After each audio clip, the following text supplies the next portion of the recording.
Welcome to MarketPulse Pros Pioneers. Each week, I talk with industry leaders on both marketing and entrepreneurship and business to find out all about their wins and failures in marketing right now.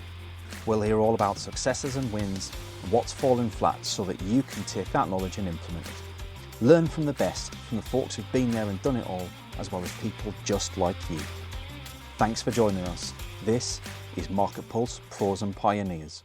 Hello and welcome to this week's episode of MarketPulse Pros and Pioneers podcast.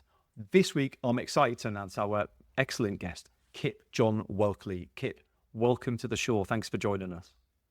Thank you so much, Paul. I'm super excited to be here.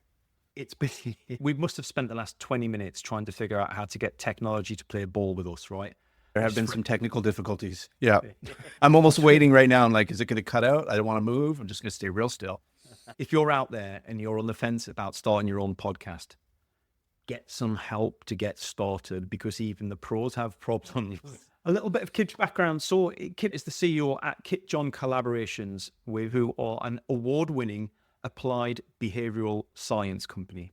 Kip's known for his work in human-centered leadership, and he blends a background in psychology, theatre, and behavioural science to guide Fortune 100 executives, special forces, and Hollywood elites towards transformational leadership. That alone just sounds so exciting. I can't wait to dive into this. Kip has founded multiple successful ventures, including an international dance camp and a cannabis retail brand. His unique coaching approach integrates emotional intelligence, psychological safety, and leadership development, helping leaders inspire lasting change and high performance in their organizations. Wow, that is a write-up and a half. Impressive. I wish I could take credit for it, but you got to get the pros to do that stuff. It makes me sound way cooler than I am, really, but it's okay. I'll go with it. This is the art of the internet, right? This is the art of the internet. At least you're not relying on AI to write your background for you. How do you get to a point where you're able to combine psychology, theatre, and business, Kip? What's your origin story? Please tell us. It's a good question, and it wasn't initially on purpose. I'm just a classic kind of Renaissance brain, ADHD, all that kind of stuff wrapped in one. So I had parents that were really encouraging to go try whatever you were interested in from the early set. But the long story short was the deep interest was on human beings and humaning. And when you put all of those things, when you say them apart, it seems really diverse. But the reality is they're like the trifecta of human behavior. Like theater, you're learning all about how to connect with an audience and how to tell great stories and do that kind of thing. And then when you're in psychology, you're getting right deep into the mind and how it works and all of the what makes us do what we do, why we choose what we do. And then you put that into business. And it's really that catalyst piece that puts them all together. And every type of business that's out there that I work with, like I say, you're humaning all the time. It worked out that was the perfect background for me to have to do what I'm doing. And behavioural science is something that has been up and coming for quite some time. And some people have been using it for a lot of years, but I think in the mainstream, it's been quite unknown until the last sort of 5, maybe 10 years. How did you get involved with behavioural science? I lucked into it. I fell into it in a cool way. One of the professors that I was working with when I was finishing university, I was taking a teaching class and I wanted to go in and learn how to teach. And then, of course, because I was into theater, I was like, I'll take a class that teaches theater. That'll be cool. And the professor that I was working with, his main job was working in the world of behavioral science. And it was very much at the frontier at that time. And science hadn't caught up with it yet in the world of being able to prove the theories that there were out there. So the stuff that he was doing seemed like magic. It was like almost like a mentalist. I was like, wow, like you mean if you do this, that'll cause this. And then people will then, I was like, oh, this is amazing. And so I surrounded myself in his world and really dove into that world with him. And he just, because he was on the frontier edge, he had some of these wild clients, like amazing clients that I would have never had access to that early on. And like, again, like special forces teams, Fortune 100 companies, the people that were really paying attention to this because they knew it worked. And there was very few people that were working in that world, especially the applied side. So I stayed with him and worked with him and trained. And the question was always like, do I go back in university and get masters and doctorates and things like that? And I was like, no, they're not teaching this in university. They're still trying to figure out how to map it and that kind of stuff. And like you said, only in the last 5-10 years has the science caught up, which is exciting for me because it's caught up to be able to do the studies, to do the scans, to do all of the pieces that are backing up what we've been doing for the previous 20, 30 years, to say that it works not just because we've been doing it, but because here it is in the brain. Here's the proof that we need as human beings to back it up. So yeah, I started early and just kept going with it and evolving as it evolved and my clients' needs evolved and kept going that way. So I guess a lot of our audience who are watching this are small to medium enterprises, right? And if I'm them sat in the audience watching this, I'd be thinking, that's all well and interesting. And if I had lots and lots of money to throw around, then I'd definitely be getting involved in behavioral science. But what does this mean to me? And I think what I think you'd be able to share with the audience is just how accessible behavioral science is in this day and age for any size business, not just the larger enterprises who can afford consultants and entire teams of scientists and researchers. How does a small to medium enterprise start to understand behavioral science enough to be dangerous with it, in your opinion? The world now that it's accepting it, it's understanding it. It's not a pseudoscience anymore, and I think small businesses, medium-sized businesses have the advantage. They're nimble. They can take and learn the practices and put them in play right away and beta test them and see what's happening and that kind of thing. Like, they can move really quickly. Whereas a lot of the clients that I have, there's a huge ramp of adoption and things that have to go through and that kind of stuff. So don't let the fact that I'm working with really large companies or that you see those kind of people adopting it scare you. It's great that they're doing it, but really you have the advantage as the smaller guy getting into the field. And the advantage too, where you can pick up some books, you can do some YouTube searches, you can do some research on your own, and you don't have to have a super expensive consultant and shape your whole thing to get started. You can get in there and start understanding why we do what we do and how that works, and understanding biases and heuristics and all of those different pieces that have big words. But essentially it's just, why the hell do we make the choices that we make? They don't make any sense. They're not logical. How do I navigate that? And that's really what behavioral science is, trying to make sense of the fact that we think we're rational, but we're not. How do we do that? How do we live in that world? And small businesses, yeah, they're the ones that can really benefit from this because, like I said, they can play with little things, little tweaks here, little ideas and concepts and put them right into play. So should they approach it from a business perspective or from almost a scientific perspective, in your opinion? Should they be putting a hypothesis first and then testing that out? I'm not sure if it's a prescribed way to do it because it's up to the person.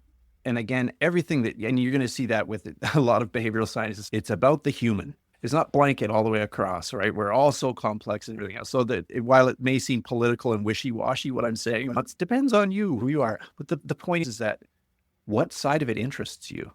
Is it the deep scientific side?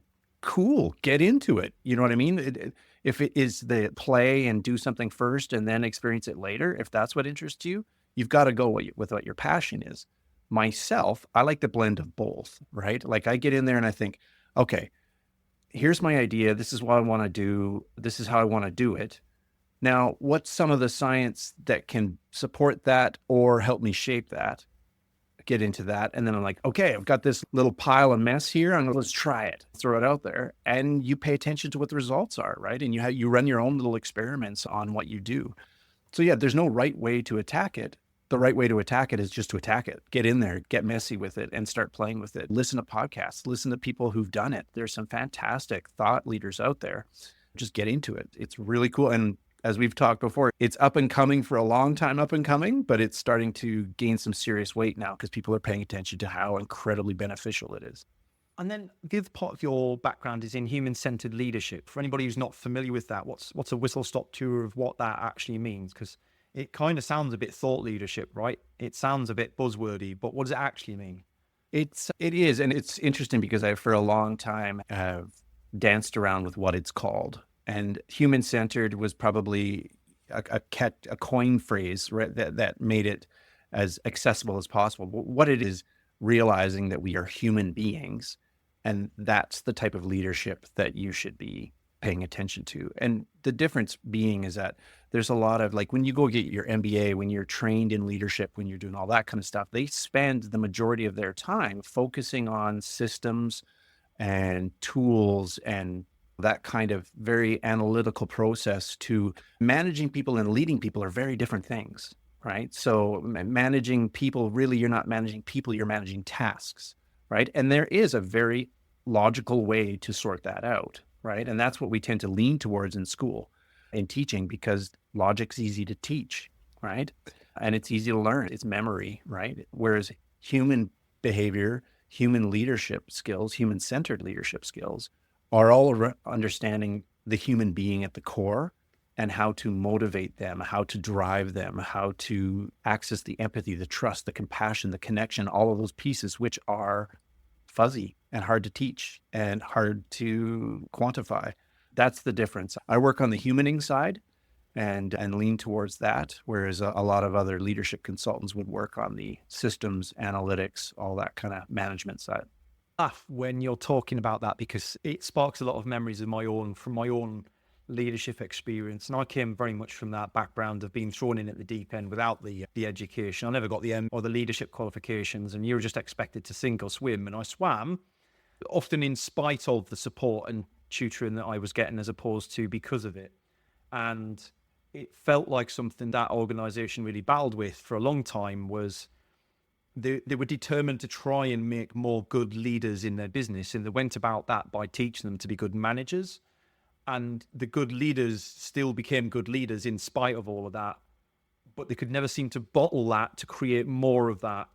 And the more they tried to follow the management route and teach people the management route, the more failure they created within the business, but couldn't really identify the root cause as to why. And actually, a lot of it stemmed from upper leadership. It's interesting. That it's a vicious circle. I've heard it so many times. It's so true, and it's indicative of the world that we live in. And I get it. It's because the reality is, humaning is hard. It's hard. We're complex. We all have different languages, and I don't mean verbal, just subconscious languages that we understand and speak. And paying attention to that takes work, right? And it takes practice. It's not something that comes instantly to people. Some people are like, yeah, natural born leader, natural. And there's certain qualities that we all have that some lead more into being applicable to leadership. It could be coding. We have certain qualities that lead into coding. Like, it's that kind of thing is there for sure.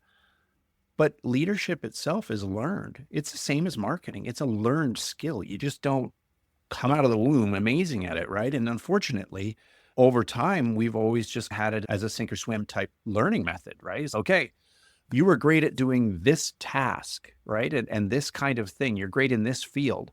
So now what we want you to do is we want you to lead a whole bunch of people who are good at that. You're not doing the task anymore. You're leading people to do the task, right? Which is a totally different skill set, right? So I'm reiterating what you're saying, but it's one of those things where it's okay. So now you're leading people. So what does that look like? What is it? Yeah. Humans are hard. So how do we motivate them? Can you motivate a human? How do I keep them from lynching me as a leader? How do there's so much, and then all your own insecurities and your own jam in there, right? So it's classic. It's an example I see a lot in the sales environment. The best salesperson gets promoted as leader of the sales team. And then guess what happens? Yep. Chaos. Because they're now responsible for their own targets that they originally had, plus everybody else's, and no idea how to motivate people other than to beat them with a big stick. It's a painful lesson. I wonder then, human-centered leadership, can you translate that into human-centered marketing? It really is. It's the principles of leading people are totally transferable to leading your marketing campaign, because again, you're also leading people. And I think people overcomplicate it. Really is what happens to it. When you are trying to connect with your team, you have to use empathy, trust, connection, right? Listening. You have to be really in tune with them. You have to be hearing what it is that they're saying in a way that is much deeper than the surface level. How is that any different than the people that you're marketing to? It shouldn't be, if it is. And those kind of things too. Are you focused so heavily on the task that you are forgetting about the human being who's doing the task? Take it to marketing. Are you so focused on the advantages that or the little widgets and things that, the technical things that your product does or can, that kind of stuff?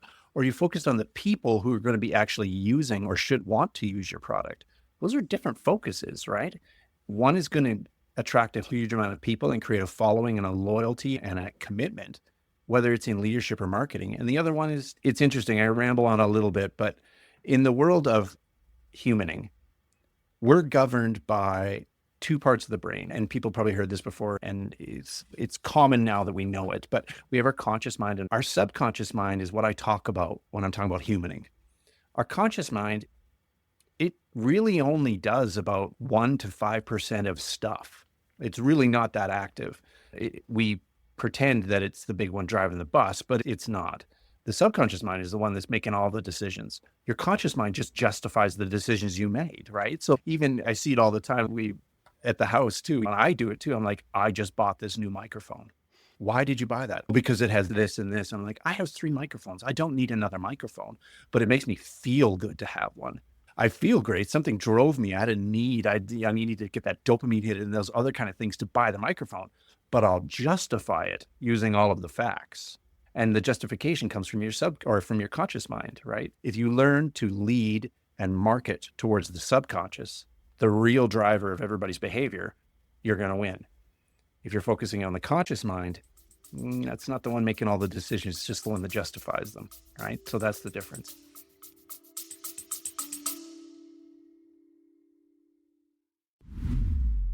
Special shout out in today's episode for our charity partners, ADHD Liberty, led by Sarah Templeton, who are part of the fight to prevent the school to prison pipeline for ADHD and neurodiverse individuals. If you'd like to find out more, you can visit them. The show links are in the notes below, and I would encourage you to go along and have a look and educate yourself on their fight. It's an incredibly important cause, and we're super proud to have them as charity partners for the MarketPulse Pros and Pioneers podcast. Thank you. Enjoy the rest of your episode. Yeah. Instead of selling the bells and whistles and the knobs and faders, just sell the experience of how good you're going to feel when you're on that microphone and you sound like a radio DJ. And then people will be like, yeah, that sounds great. This is good. And then that fills the need that's in here. And that's the difference. So are you filling the needs that are in your people that you're leading in here? Are you filling the needs that are in the people that you are attracting to your business in here? And that's where it all comes from. And then learning to talk those different languages is part of the process as well. I'm going to say this now, and I'm going to say it loud and clear. If you're in SaaS, you need to download this episode and play that back. Listen to it one more time. Stop selling your features and benefits. Stop telling people about the new project that you've just dropped. Stop telling people about all the stuff that's coming on your roadmap, because newsflash, nobody cares. What they care about is what they're going to be moaning about to their partner over dinner tonight, and how hard their life is, and why they hate doing what they're doing, and how their customers are really hard to reach. Make their life easier. Tell them how they're going to feel. Tell them what they're going to experience as a result of buying your products or services, and how much easier their life's going to be, and all their anxiety is going to be relieved. You'll do a much better job. I have that conversation so many times. Fantastic point. And I have quite a few clients that are senior leaders in SaaS, and I think one of the big ones that I try to help them understand is, because we're working on both things, right? Again, we're working on, they'll bring me on quite often actually it's a split. Quite often I'll be on the marketing side. They want to understand the marketing component of behavioral science, or they want to understand the leadership side, but the lessons are totally transferable across the two. And the one big one that I always push on is that worry about connection first, then content. If you think, and I'll explain this out for you a little bit, like in a meeting, we jump on meetings all the time, and we jump on and we have an awkward few minutes where people have small talk, and we jump into the subject right away, right? And we do that all the time. And leaders that take a few minutes, if not more than a few minutes at the very beginning of a meeting to really connect with everybody that's in that room, that's on the Zoom, to find a way to, and there's so many different ways to do that, to really connect with them, find out later on that the content that they had to put out and that they wanted to reveal to everybody is absorbed in such a way different way. And it's so much more powerful. And they don't even realize that it was all about the connection first. You connected with them on a human level. You found out who they were as human beings. And then the content, they were like, yeah, well, I love you. You're amazing. I want to connect with you. So tell me whatever you want. I'm in, right? It's no different than marketing. Have you connected with your audience, or are you just pushing a whole bunch of stuff on them right away? They don't want to hear it. They want to connect with you first. And that's where that whole concept of connecting with a brand and understanding the brand and everything else. They want to connect with you first to get a feel of who you are. It's in the words. They want to feel who you are. They want to get who you are. They want to have all of that internal stuff.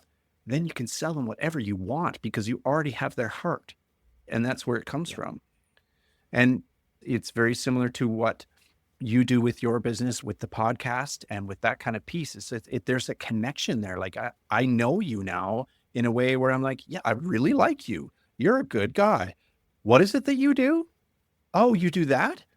Oh, I actually need that. You're the person I'm going to go to for that. And that's how that's going to be. So having those relationships and those connections before the content is invaluable. It's a mind shift and it's a mindset shift, but it's one that is crucial across both areas. It's fundamental. And it works for internal meetings as well as customer meetings, right? Massively. Networking meetings.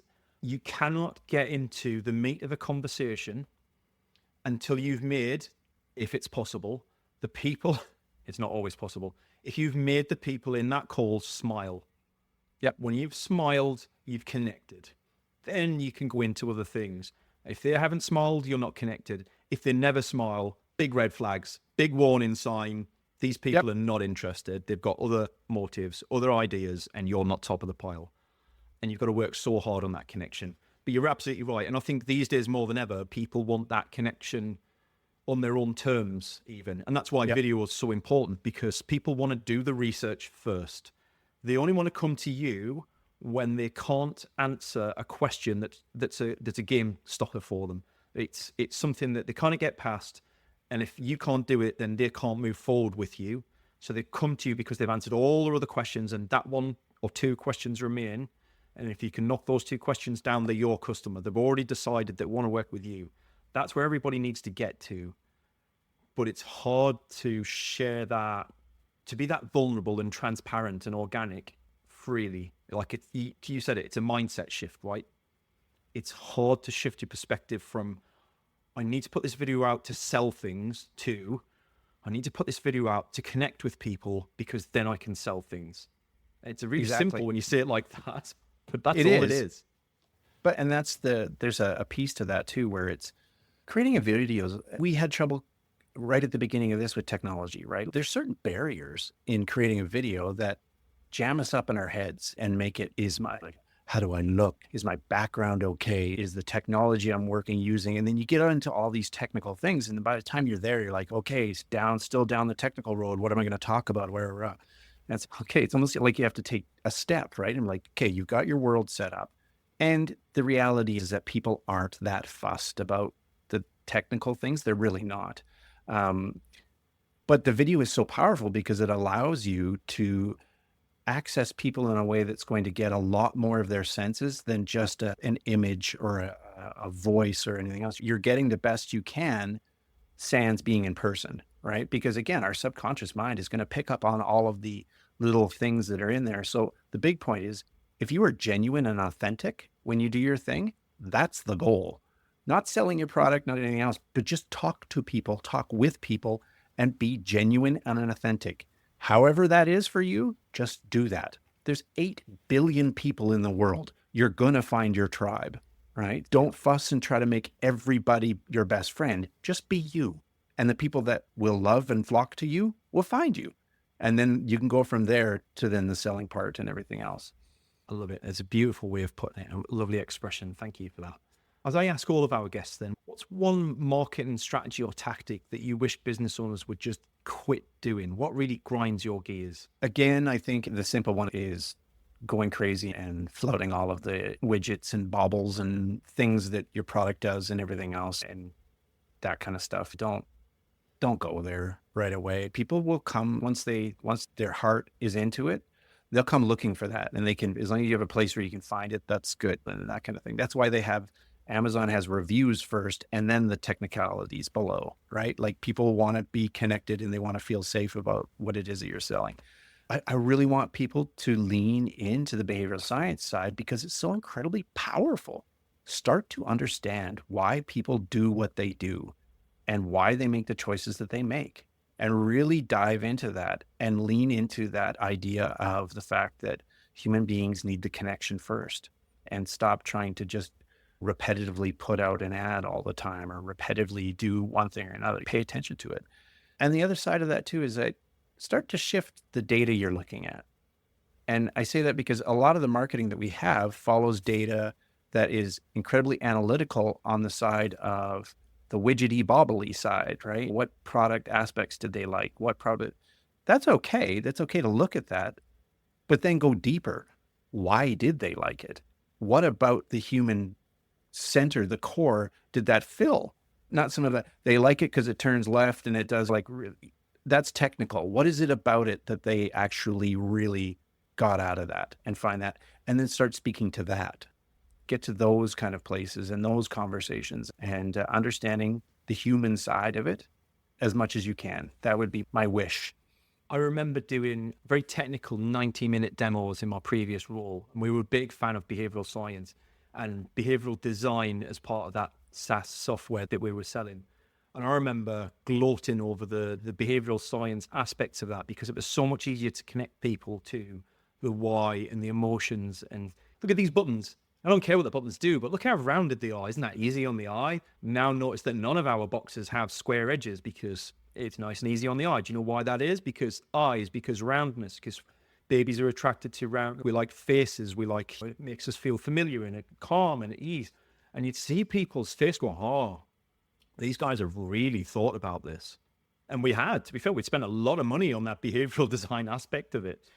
And quite often, that's what used to get us down to the next demo, to the next level, to the next. Ultimately, we'd end up talking about the features and widgets, because we'd get to the technical people who that's all they cared about, because that was their day-to-day stuff. But at the beginning, it was all about, look, we did all these interesting, cool things, not the things that you think we're going to talk about. We'll never mention AI, but we're going to talk about the colors, the palette that we use, because isn't this calm? Isn't it feel nice? Yeah, actually, it does. You're right. It feels pretty, I like it. It's really interesting when you say that too, because there's a piece that you may not even have realized that they were probably paying attention to even more than that. When you said to them, like, oh, those guys really put some thought into this. That's probably the one that won. Is, oh, they cared enough to actually dig into this. They care about us. We want to work with people that care about us. Like now you're getting to the root of it. It's, that you're right. You're right about those things. All those pieces that you're pointing out, all the science behind that is really right. But oh my gosh, you actually give a crap about what we're talking about, and you've put some time and energy into this, and you're speaking to it with passion and with conviction. That has attracted me to you, right? Now I am like, now I am trusting you as a human, and keep going, keep telling me more about what's going on. Really, like, this is authentic. This guy's really into this. I want to know about it. That's even further down in the whole like root of where it comes from. So those are those pieces as opposed to putting a bullet point on the website that says, we really value our customers. Yep. Oh, okay. Well, you're the SaaS business in the world, right? And that's a given, right? You should. Everybody should. That's not a big win or a big product. That's just, you should. I don't want to work with anybody that doesn't. So it's an assumed, right? So we could talk about behavioral science, psychological safety, dare I say NLP, all sorts of things for hours and hours. We could. Unfortunately, we try and keep the episodes to a limit where people will actually watch the whole thing. I'm going to draw it here, and you're welcome to come back on the show. We're going to dive into this, and I've actually got a guest coming up in a couple of weeks who is a behavioral design expert that we used in my previous job, and that we took advice from. Very Definitely cool. I'm keep looking an eye forward out to that. for Babs Crane's episode. Yeah, you'll love. She's got more degrees than I have teeth. It's interesting. She's so talented. Cool. If people are interested to learn more about yourself, Kip, and they're inspired by some of the things that you've talked about today, how can they reach you best? I think the website's easy. It's kip@kipjon.com is the email. kipjon.com is the website, KIPJON. Or LinkedIn. LinkedIn's good too. I like to again, I just like to connect with cool humans. Feel free to reach out, and you don't have to put a message in there or anything else. It's just, let's connect and chat and jam. And the more people you know, the more you learn, right? And the more you connect with humanity. So I'm all about it. I love it. Just not the people that write, send me connect, dear, at the bottom of the post, no? Yeah, there's that too. I still accept the blind marketing. I worked as a BDS or BDM for a while, and I get it. They have a job to do. I'll accept their LinkedIn requests as well, but I may not always answer back the blind requests. But yeah, Love it. Thank you very much for being a fantastic guest. thank Have you. a fantastic week. Excellent. Thank We'll you talk at to you home for soon. coming along and watching and listening. We'll see you next week on MarketPulse Pros and Pioneers. Bye-bye. Bye-bye. Thanks for joining us for today's show. I hope you enjoyed it. If you'd like to feature on a future show, or you've got some ideas for folks who would make a great guest, please drop us a line. Contact details are in the show notes, and I'd love to hear from you. Your host today was me, Paul Banks, founder at Javelin Content Management. Here at Javelin, we specialise in helping busy business owners just like you to repurpose video content, taking all the stress and tech problems away and turning your long-form video into literally hundreds of pieces of content without breaking the bank. We describe it as getting ideas out of your head into video and out to your socials. If you want to launch your personal brand, become the vendor of choice for your audience, or maximise your sales revenue impact, we'd love to hear from you. Join us next Wednesday for the next episode, and don't forget to subscribe and give us a review. Our podcast is only possible with your continued support.